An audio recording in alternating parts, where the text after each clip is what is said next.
What is up, everybody? Welcome back to the Clash and Conferences podcast. This is the members group where any members can join on a week-to-week basis. We got a light crew here tonight. Joining me, Kyle, representing, I think, Louisville. Wait a minute. Oh, Louisville sucks. All right, it was too low on the screen. I started to say it and then saw your shirt and I was like, wait a minute, what the heck is going on here? Representing Kentucky forever, brother. Kentucky, Yes, sir. Kentucky, Blue Kentucky. Cody couldn't be here tonight, so I'm glad Kyle could be here. We're gonna get Got you, into brother. I got you.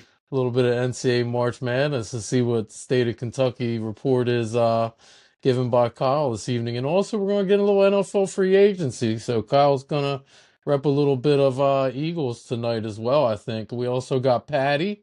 Paddy representing the Steelers in a little free agency talk, hopefully.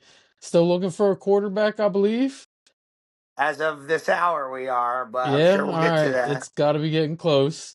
Who I can't remember, Patty. Are you a Notre Dame basketball fan? Do you have a basketball team? By technicality, yeah. But I'm, whoever is a supporter of my capital gains in whatever language you want to take that. But that's who I support in college basketball. Big Notre Dame win over Stood. Pitt today, though, in the ACC tournament. Notre Okay, all Dame right. snuck out one today. They ACC snuck in there as the first kind of big conference to open a tourney, I think. Yeah. Noticing that today. We start to get some real games, I think, on by Thursday. Yeah. We ACC Big 12 started today, SEC and starts Thursday as well. yeah. yeah, yeah. And we start to get some of these other the conferences where you're starting to get some better teams and teams off the bye and whatnot. Yeah. Real quick before we get started, let me get some host notes out of the way here. Just want to thank Sparrow Hair Studios, as always, Lancaster, PA. If you are in the area, go see Lean, get a haircut. If you are a member of the Clash and Conferences Network, you can get a discount. If you need to know how to join the Clash and Conferences, it is at www.theclashandconferences.com. Very simple online form there. You can fill it out, get in touch with Steve, our producer and content manager, and it's as easy as that to join the members group, join a member show, get on a podcast of your own, get a group of friends here, get involved, and really good time. Um, get into a new sponsor here in a little bit. I'll tell you about Lockwin once I get my script pulled up. But Lockwin is a new company that we're working with where you can get these really cool 3D chains made any team, any style you want. We gave out an awesome one last night or I guess last week to who got that? Lewis got that, man. Phillies fan. Lewis got it. He is the internal champion of champions, I guess you call it. He's in the chat right now telling us he's 3 for 3 and talking a bunch of trash. But let's get out of that. Let's start off with a little bit of NFL free agency, guys.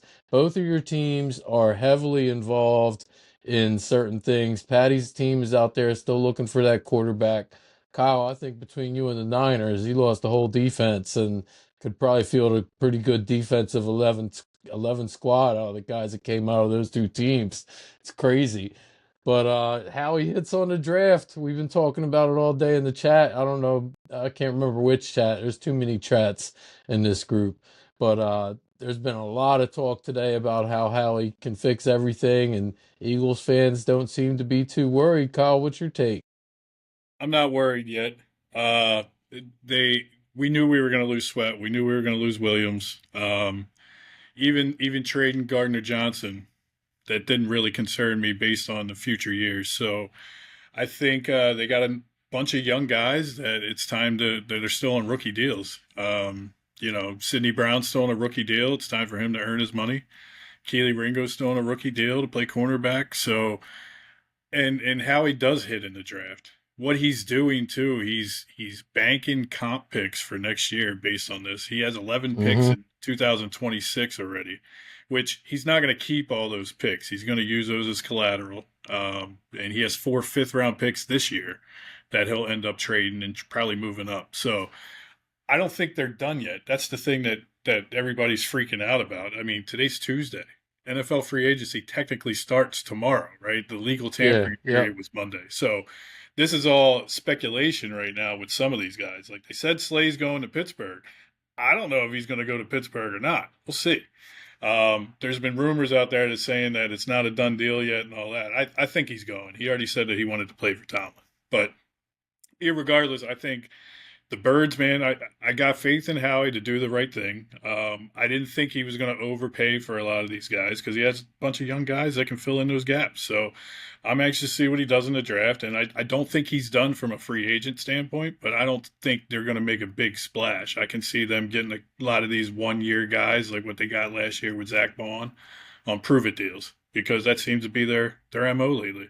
It's kind of like getting guys in the transfer portal in NCAA. You know, Yeah. you don't have to get the one and done guys. You get the transfer portal guys that are trying to make the pros, and The that's how it works. Patino method.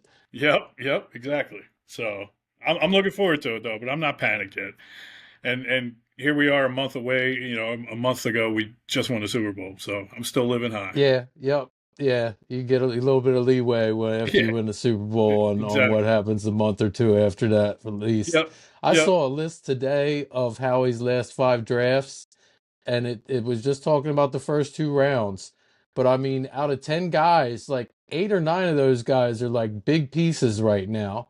Like that's hmm an amazing hit rate. Like that does not happen. I can't think of another team that hits that much on top 2 picks the past 5 years. That's I mean, a the heck last of a three way to years are do it. what? The last 3 years are Quinyon Mitchell with Cooper DeJean, Jalen Carter, Jordan Davis, Devonta Smith, Nolan Smith. Nolan Smith.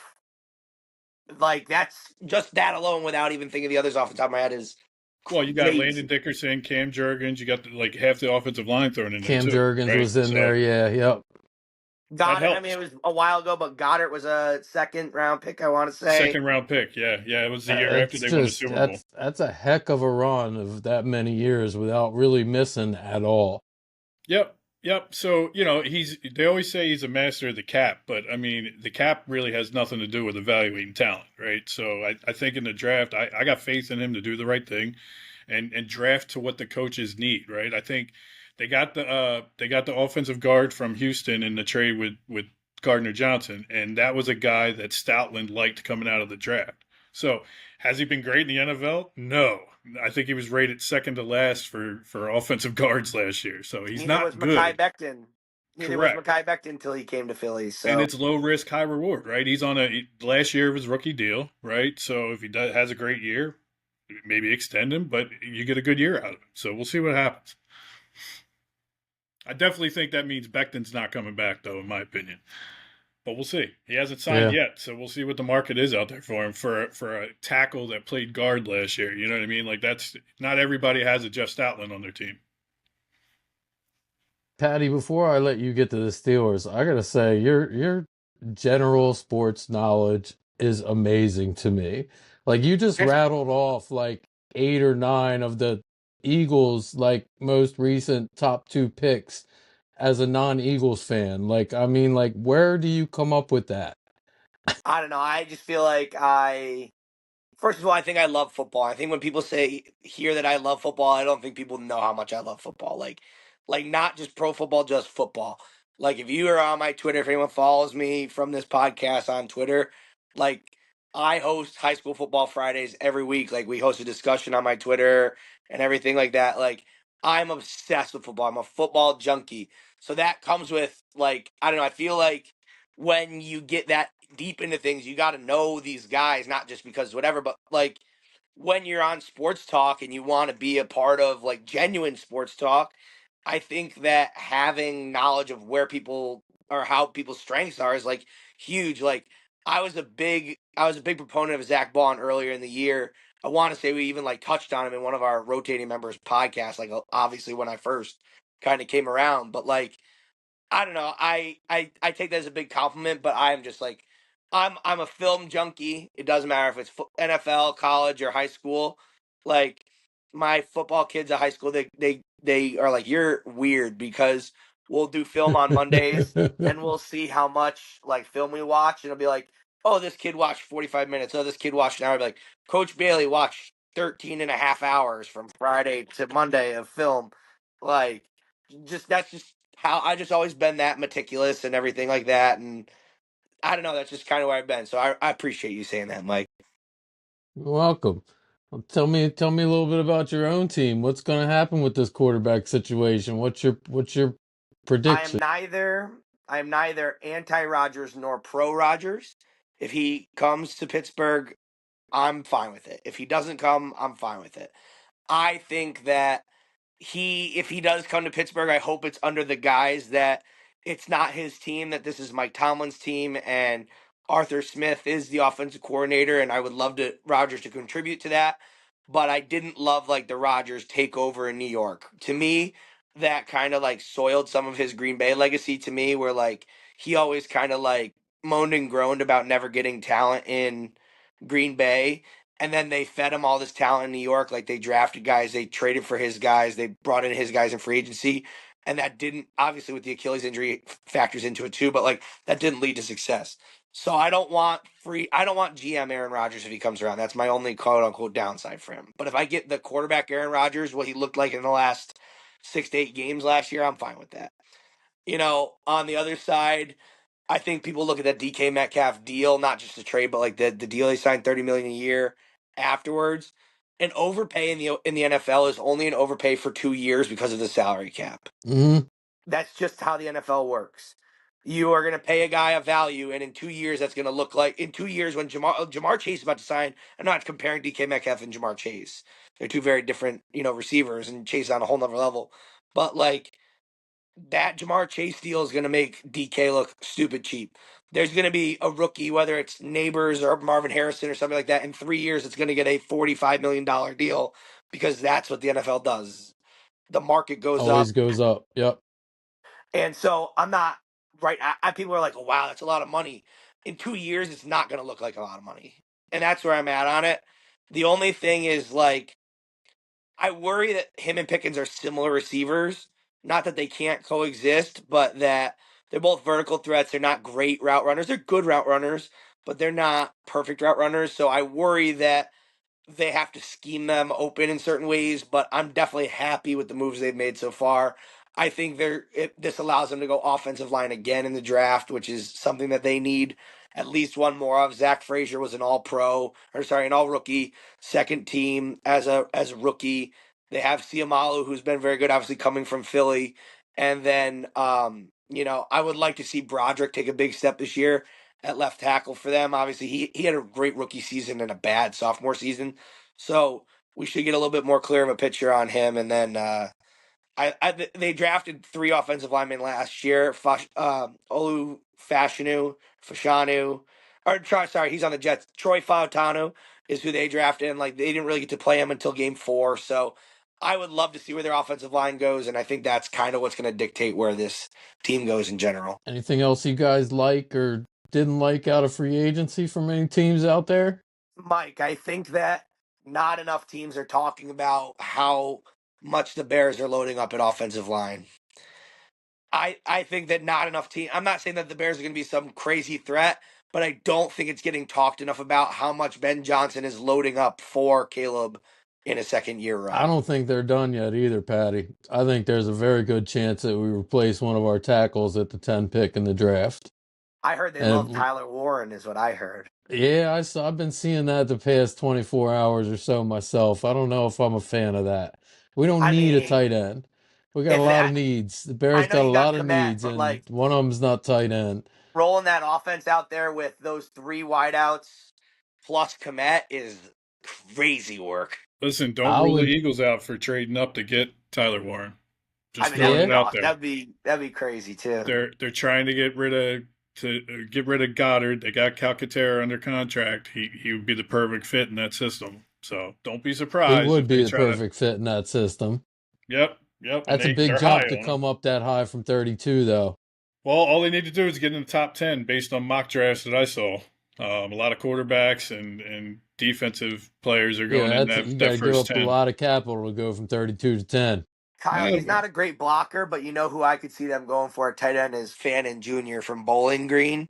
Stupid freak athlete at tight end. Like, runs out the gym. Not the best blocker, body type wise, but they run enough RPO stuff. The Eagles do that. It's not really the end of like. I wouldn't call Goddard an elite blocker. He's an okay He's blocker. gotten much better over the last You 2 or 3 years, though. So I think, to your point, I think the way the Eagles coach that, they can coach blocking. They can teach that. They can't teach the pass catching and the route running from a tight end. Yeah. And Mike, the last thing I do want to bring up, we kind of talked about the Eagles doing this. If there's a GM that I trust that's not Howie, it's John Lynch. I think people are overreacting a little bit to this San Francisco roster stuff. Now, it is very scary to look at from an outside standpoint, but I don't think that Debo fit all that well in that system. Like from here on out, he's getting older. Guys like Hafanga and Charvarius Ward were homegrown talent. What do you think John Lynch is going to do with all these compensatory picks and the picks that he has? He's going to go get more homegrown talent. That's what the Niners do. We said they were done after Kaepernick. We said they were done after Alex Smith. We said they were done after they drafted Trey Lance and he didn't work out after Garoppolo. They just reload. And that's I'm not saying they're a playoff team next year, but I think people are severely overreacting to the amount that they're losing because it's obviously all their bigger names in Juszczyk and Debo and Dre Greenlaw. Like they're bigger names that they're losing, but the Niners have always been my whole life good at building homegrown talent. They better be right about this quarterback. Purdy is, I mean, I'm a Purdy supporter. I think he I don't dislike Purdy. I just don't know that he's I think he might be a product of the system, a product of how good that team was around him, and now he's going to be counted on to do a lot of it by himself, and that's a lot different. I don't know that Brock Purdy is Joe Burrow or Josh Allen, where he can win you a game don't Yeah, by disagree with that himself. take. I don't By disagree with that. himself. I, But you also paid to be the next guy up in the NFL. Now, I think that Dak Prescott's very good. The way that the Cowboys paid Dak Prescott is like Joe Burrow, is like Josh Allen, is like Lamar. Now, whether you agree on the money side of it, he can be a tier below those guys. That's where I think that Brock Purdy is. I don't think that he will ever be a top 5 quarterback in the NFL, but I think he's somebody that can not lose you games and win you games. Like he's not going to go out and make a stupid turnover that's going to cost you. I don't love the word game manager because I think he's much better than a game manager, but people talk about Goff like in the light of him. I think he's way better than Jared. yeah, I don't disagree there. I think he is. And time will tell. I mean, I agree with Mike. I mean, depending on the weapons around him, he could be very, very good in that offense, but he could also be very bad if it's just him. So, but here's the thing: he has McCaffrey. As long as McCaffrey's healthy, he still has Kittle. Ayuk. I mean, he still has some weapons there. So it'll be interesting to see, to your point, what they do in the draft and how they rebuild that. And they drafted Pearsall in the first round for a reason last year. Yeah, that Like kid's they, a they stud. obviously love him. Yep. So with Debo gone, you're going to see him moving. You're going to see him moving a lot more than you saw last year. I mean, that's what Shanahan does best. Like you look at Debo's best years are when they moved him to running back, when they motioned him a lot, when they just moved him all over the field. That's what makes him so dangerous. That's going to be Pearsall next year. So, it's up in the air, but I just kind of trust John Lynch from a GM standpoint to get them back to where they need to be. One thing Contender, I don't know. One thing that got overshadowed, and probably a lot of people aren't even realizing, but the Patriots have made huge splashes. I mean, they had a lot of money under the cap to spend, and man, did they spend it. Absolutely. I mean, they went after like 4 or 5 guys on the first 2 days that they could. I mean, Not that it's ideal, but them not landing a wide receiver is pretty much a sure tail sign that they're going after Ted McMillan in the draft. And I'm telling you right now, he is a stud if they get him. He mhm. is a stud. So, I mean, they believe in what they're doing. Vrabel believes in what they're doing. I think that so Topher doesn't kill us. I think the Javon Holland style is really nice. I think that there's a lot of like teams that I think that he's not ideally the best running back of all time, but I think that the Chargers got a bargain in Najee Harris. I wouldn't have overpaid him in Pittsburgh, but for a John Harbaugh or a Jim Harbaugh system, like I think you're going to see Najee behind that offensive line do really well next year. And I think there's going to be some very underrated skill signings.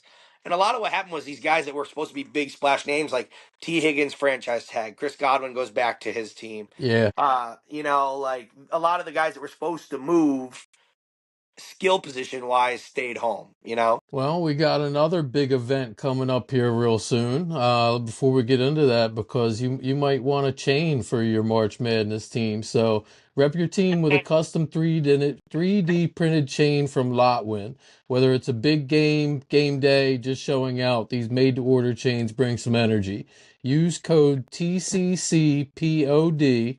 That's the Clashing Conferences Pod for 10% off, or grab one of our oversized chains on their website to support our network. Links in the description. It's down there somewhere. You can go to the links and check out these oversized chains. The Clash and Conferences chain is very cool. Check that one out. And again, made to order. You can get pretty much anything you want done.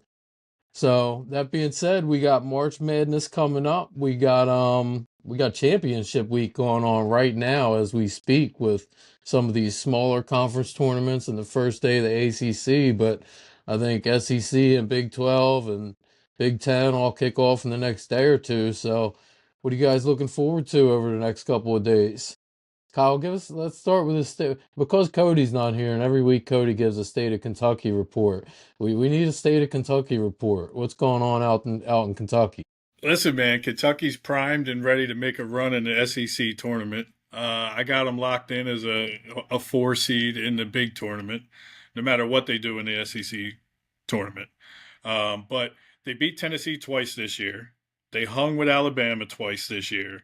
I think they can hang with Auburn. So, I have them going pretty far in the SEC tournament. I think they can win it. But they're playing well as a team. I mean, not having a couple of their key players is going to kill them down the stretch. And Cody will tell you this. I didn't realize how much Lamont Butler meant to that team, but man, he's really good. He's really good and makes that offense go. So if Bryant can get hot like he's been over the last couple of weeks, they can make a deep run in the NCAA tournament, man. It all depends on what bracket they get into. I've seen mock brackets right now with Joe Lunardi and everything else that has them in the same bracket as Auburn and the same bracket as Tennessee and some bracket. I can't stand that. I don't You're want to not see going to them. be able to avoid getting other SEC. There's so Oh, I many know, I know. SEC teams in the tournament. You're not It's going to be able brutal. to avoid crossing paths with some of them as you get through it. Yeah, and then I've seen them with Duke. I mean, they beat Duke in the beginning of the year, but Duke is a different animal right now. I hate to say that, but they're playing They very are. well. I, Very I very just good want them to basketball. play Duke, Kyle, because there's a clip of Cody calling Cooper Flagg the worst freshman in college basketball from like 6 months ago. That game that they played against them, he played horribly, and he turned the ball over in the end, and that's why Kentucky Yeah. won. And I said the same thing. I thought he was all hype, and then now I'm hoping that the Sixers tank for him. So it is what it is. Opinions can change. We still hate Duke and we hate Louisville, but it is what it is. They're playing much better now. But it should be an exciting tournament for sure. But I got my Cats going Sweet 16 or longer in the tournament for sure. Mike, I Okay. made sure that I made sure that I called Cody earlier, and he was like, "Well, I tell you, I went to Loserville a couple weekends ago, and they said, we don't like you Kentucky boys around here." And then I said, "Well, you're Loserville, and we're Kentucky, and we're gonna win it all." And then we hung up the phone. That sounds pretty accurate. That's spot on. Spot on. That's awesome. And he goes, "Go Cats, L's down." L's down, buddy. What was the hunger line? We we hate Loserville and we stamp out hunger or something. I Yes, don't yeah, yeah. remember. With his big Campbell soup thing. Yeah. That was one of my favorite podcast moments. Oh. Yeah, right now I'm watching the NEC, the Northeastern Championship, with a barn burner. It's 43-41 with 27 seconds left. I got the Horizon League championship up. It's that kind of day where you get all these small conference tourneys, but they're all fighting for that one One spot spot, that's Is man. UNC available for Wilmington March still winning that Madness. game, Mike? No, I'm watching Robert Morris, Oh, Youngstown Robert State. I Morris. got up right now. Yeah. Yeah. and they're Are up they were 11. winning earlier, right? Youngstown, Yeah. right? Well, Robert Morris is up 11 now. The Horizon is the home of my favorite obscure college basketball team, the Purdue Fort Wayne Mastodons. Play in the Horizon League. Well done. Well done. The Mastodon. Or here they're now IU Indy, but they used to be IUPUI, which was Indiana University of Purdue University of Indiana. they didn't have a Division One college basketball program till last year, so the goal was just to like make capital gains against them the whole year, and they'd lose by like 80 to teams or 30 to teams. Like it's terrible. But I actually kind of enjoy the mid-major tournaments because they're always like you obviously get to see teams maybe you didn't see all year. Like there's going to be people like that sneak in that probably don't deserve to be there, which is cool. But like McNeese is playing right now in their Southland semi.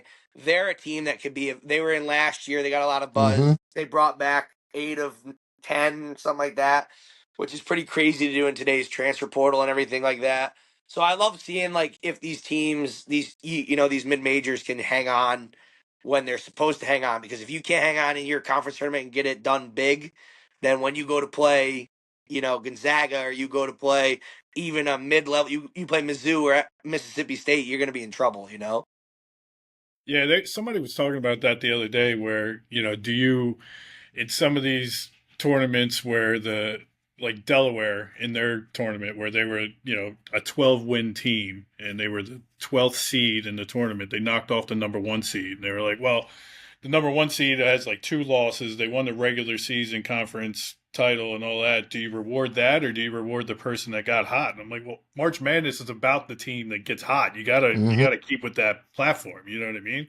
That's what makes it fun. That's what makes it exciting. I mean, it just you're right. You're going to see a lot of teams that weren't going to be in there a week ago, and now all of a sudden they're a number 11 seed in the tournament. You know what I mean? And they could shock the world. I mean, that's what I love about it. I mean, tonight you got Gonzaga and St. Mary's going against each other, which is always a great matchup. I mean, I think they've played against each other in that tournament the last like what decade basically. It's Yeah. been Yeah. back and They've been forth, the back only and two forth. good teams. Yeah, Yep. exactly.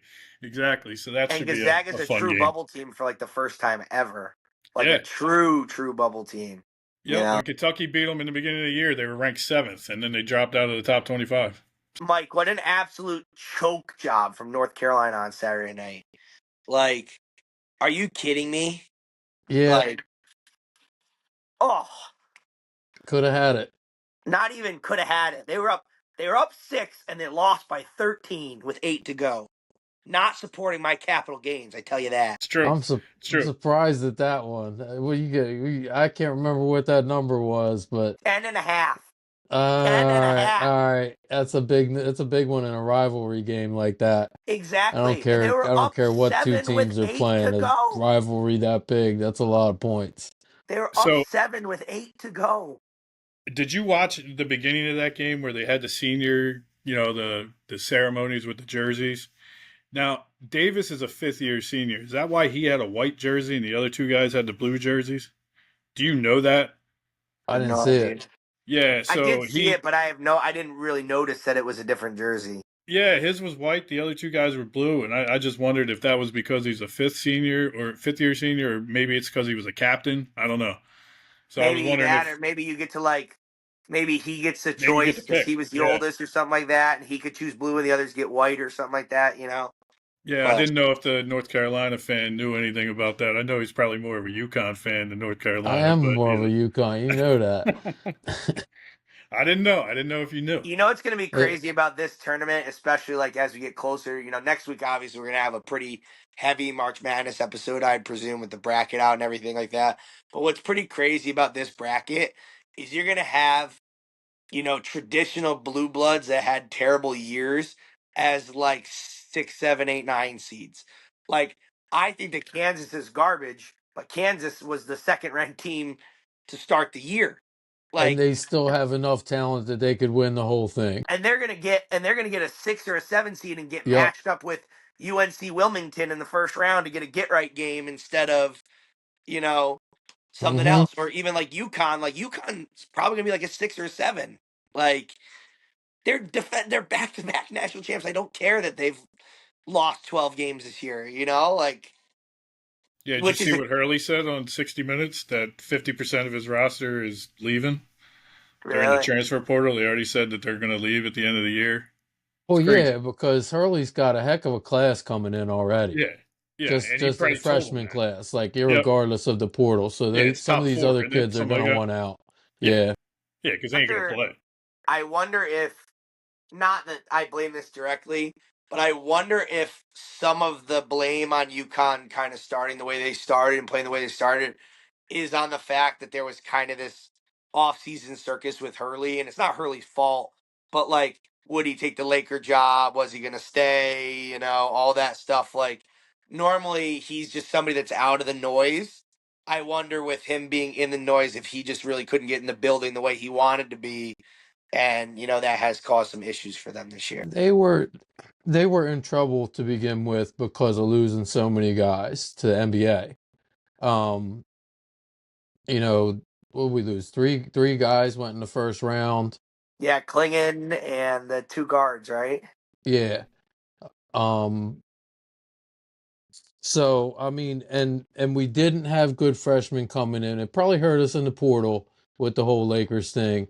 Kids aren't going to want to go there. I mean, although we did get the one guy that we targeted in the portal, he just sucked this year. Aiden Mahaney out of where'd he come from? I think he came from who's playing Gonzaga tonight? St. St. Mary's. Mary's. Yeah. St. Mary. Yeah, he came from St. Mary's. He's a shooter, and he's been awful. And I can't stand the one freshman kid we did get. He's been playing really good lately though. But oh God, I can't remember his name. Paul's going to yell at me because Paul and I talk about this kid all the time. But we do have one very good freshman on UConn. He had a rough start to the year and then he got hurt after that. But he's been on fire lately, like 20, 30 points a game. So I just don't like him.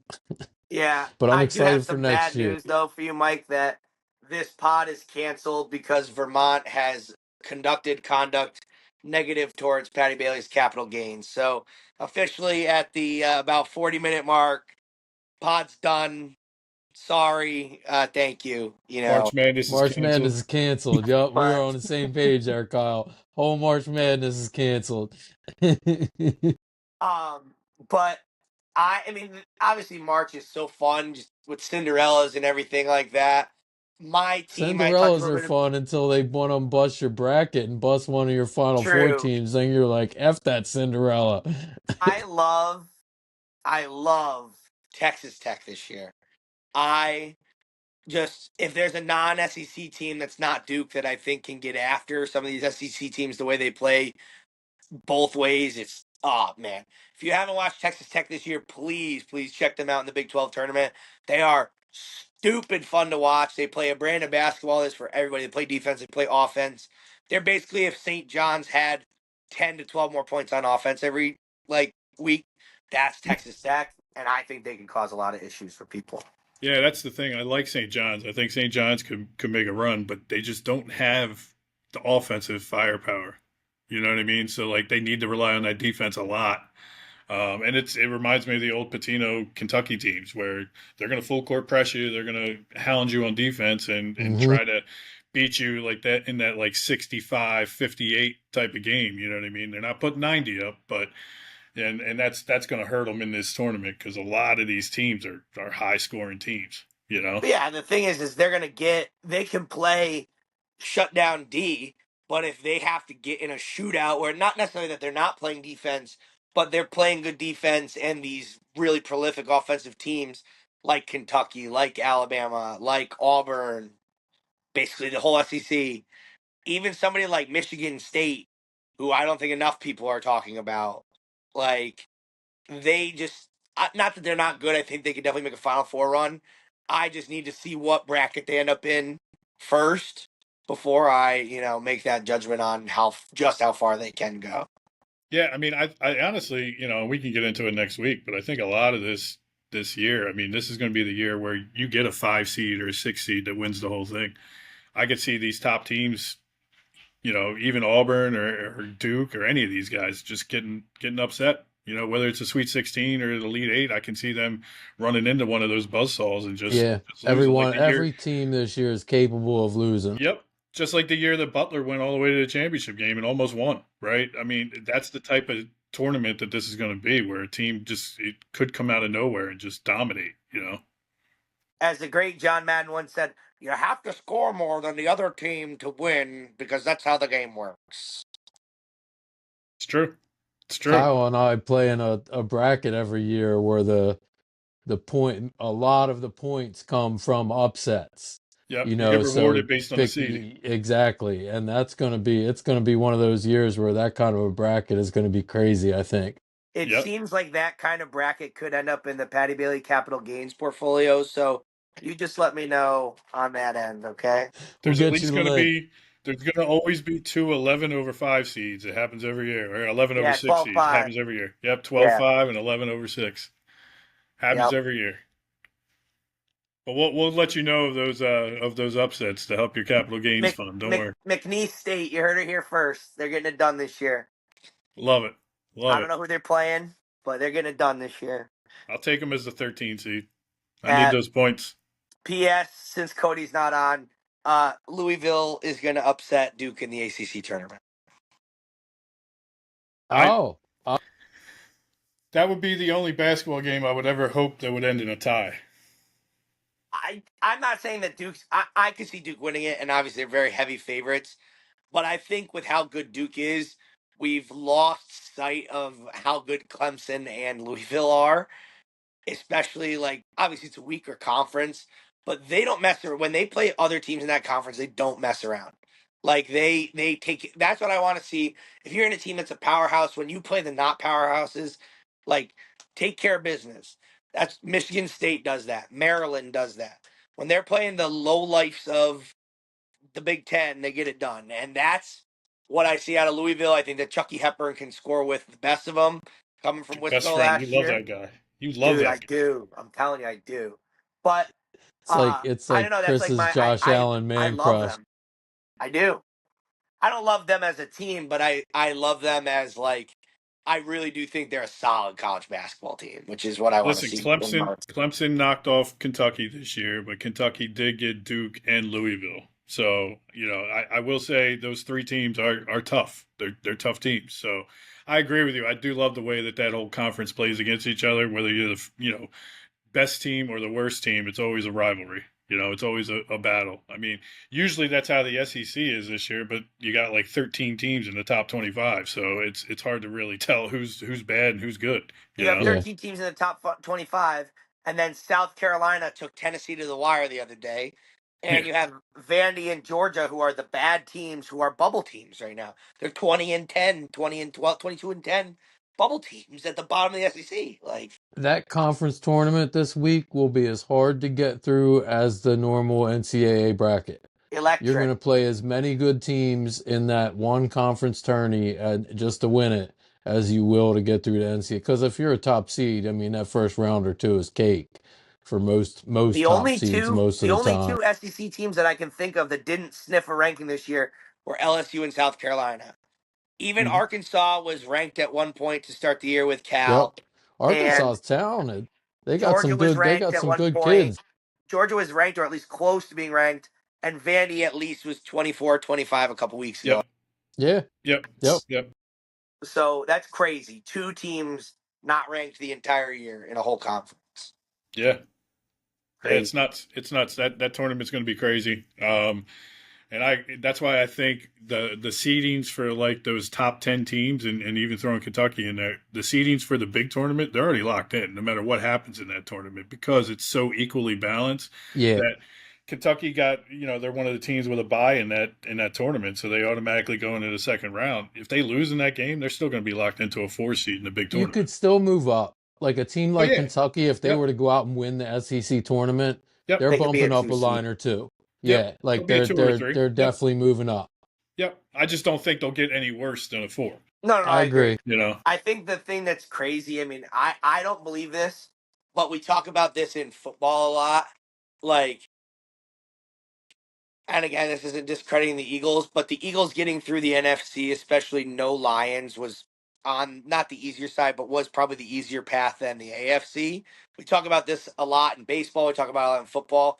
I wonder if the SEC has just beat the crap out of each other so much this year that some of those teams let down in the big tournament. Like, I don't necessarily see it that way, but I think that's definitely an interesting angle of like there's going to be a team, whether it's Alabama, Auburn, Tennessee, or Kentucky, one of those four is not making it to the Sweet 16 because somebody's going to get Mm-hmm. got by one of these teams that just hasn't gotten beaten up all year, hasn't had to play as hard for, you know, Kentucky's had to play for their balls off for 2 months to stay alive. Listen, roll the tape. Roll the You know, tape. I said this about a month and a half to 2 months ago when my first time on here. I said, favorite type of cheese, brother? What's your favorite type of cheese? because what you see right now is the Final Four is going to be 3 SEC teams. I don't see that happening. I'll be lucky and I'll be shocked if more than one gets in there, to your point. I can see them getting knocked off by one of these teams like a St. John's or somebody from one of these other conferences that just didn't play that tough of a schedule, you know? Yeah. Well, It's going to be fun. You guys got anything else you want to hit on before we get out of here? We miss anything? nope, we want everyone to join unless you go to the University of Vermont. Please stay out of this podcast. Or Louisville? Or We Louisville. can't. We just can't have. I think Cody would like disintegrate if we let a Louisville member become a Clashing Conferences Network member. That needs to be one of the questions on the questionnaire from now on. Are you a Louisville fan? Yes or No, but no? it'd be we'll let a Louisville fan in only if his name is Cody Kodi. So then we'll have Cody and Cody, and it'll be like two different people. It'll be like a doppelganger. It'd be like, well, you know, Louisville sucks. Be like, well, Kentucky sucks. Louisville, Kentucky, like back and forth with each other. I'm Cody. No, I'm Cody. No, I'm Cody. Like, Steve, you know that Steve did a little like video game segment thing before. I need like a Mortal Kombat type of deal where Yes. it's Cody on Cody, Yep. Louisville versus Kentucky. give me Louisville, Kentucky to get to the Sweet 16. Give me it. Give me 5-4 We'll stream Louisville, it. Kentucky. We'll live stream it. Cody and I will go live on it. 100%. Mike, as always, thanks for hosting, buddy. Good job. Appreciate you guys coming on. We're going to get out of here next week. We will have a bracket out to talk about. There is not many more exciting things to me on a year-to-year basis than the release of the bracket happens next Sunday, Selection Sunday, and then 4 days later we get real March Madness games, first round. I'm looking forward to it. Let's go. We will be back. We'll see you all soon. Thank you for watching. Like and subscribe. Hey everyone, thanks for listening. Just a few quick reminders for everybody. Don't forget to like and subscribe. Michael Jordan is the GOAT. And check out our fellow podcaster, Jim Montgomery, with This Day in Philly Sports History. Thank you.